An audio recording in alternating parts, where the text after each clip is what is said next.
What, you think I'm gay?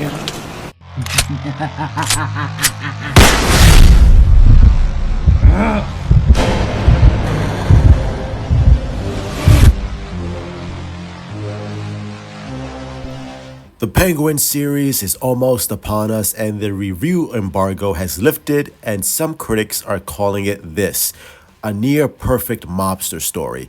Necessary and earned, a fucking banger, brilliantly crafted crime thriller, and of course they went on to praise Colin Farrell's performance, saying that he brings such a gravitas and a sadness, a likability, and just gives a terrifying performance as Penguin. Now, who would have thought, out of all the Batman villains out there, that the Penguin would be this standout, and people are excited about it. At first, I was like, a Penguin series? Why are we doing a Penguin series? Who wants this? This is going to be nothing but trash. But the more, like I said, the more I've come to appreciate the Batman, the more I watch it, the more I really just...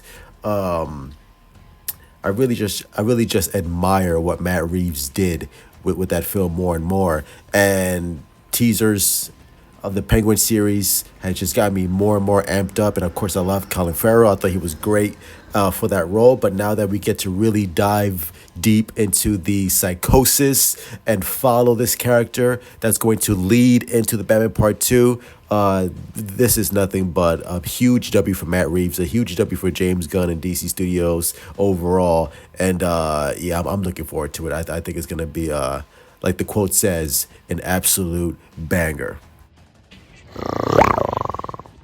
Now on to a new interview conducted by Matt Reeves. Matt Reeves went on to talk about the main villain for the Batman Part 2, and this is where my nipples perked up. Quote, "I want the emotional part of the story to be Robert Pattinson's, to be Bruce and Batman's. I'm excited by the antagonist of the next movie, but I don't want Batman's arc to step back to allow space for another group of characters." And I think I touched upon this in another video, where you see a lot of Batman films where every time there's a sequel, the new villain takes the spotlight and takes some of the shine away from Batman, the main protagonist who we're supposed to follow, because, you know, I guess the great thing about Batman and the bad thing about Batman is his villains are usually the standout because they are that interesting and great, and the psyche of all these characters are really thought-provoking and really well executed,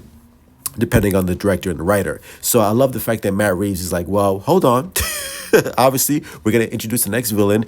We're going to make sure that the next villain matches and is equal to Robert Pattinson's Batman, but the focus and the shine will always stay on Batman and Robert Pattinson, and I like that a lot.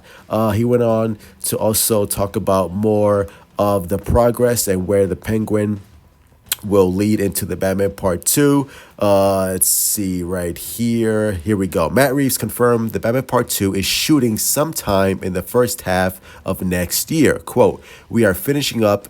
Mattson and I are at it every day. We're getting very close. Pause. We've gotten big portions of it. Pause. To DC, and already they're super excited. We're getting close." Oh, I like that very much.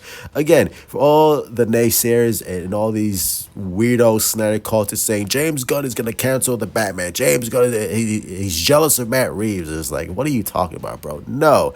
Again, the script is almost done. The Batman is gonna start filming next year, and this year, I believe, or at least early next year, that's when we're gonna get a big casting announcements, like who's gonna be the main villain, more supporting characters for the Batman Part 2. Again, like, pick your poison. Who's gonna be the main villain? Hush is gonna be my main bet on that. Maybe Court of Owls, that'll be interesting. Clayface. A lot of people are saying Mr. Freeze, and I'm just like, I think, like I said, Matt Reeves doesn't want to go down that fantastical angle. That's more of the DCU, and I think Mr. Freeze is gonna be part of the DCU because, again, you could have Man Bat and all the silly just outrageous Batman villains over the DCU side. And here, this is going to be a lot more realistic and grounded in tone. So again, I love everything I'm hearing about the Batman Part 2. I'm super excited about it. I think this has the potential to be even better than the first one, to be the Dark Knight to the Batman Begins. And like I said, everything is cooking. And it smells good. So that's going to be it. Hit like, subscribe, follow me on Twitter, Instagram, Discord, TikTok. This is actually excited in the comments below. What do you think of Matt Reeves' The Batman Part 2? Do you think it has the opportunity to be better than the first? What are you liking? What are you not liking? Leave your comments down below. And as always, truth out. I cannot wait to fuck this thing.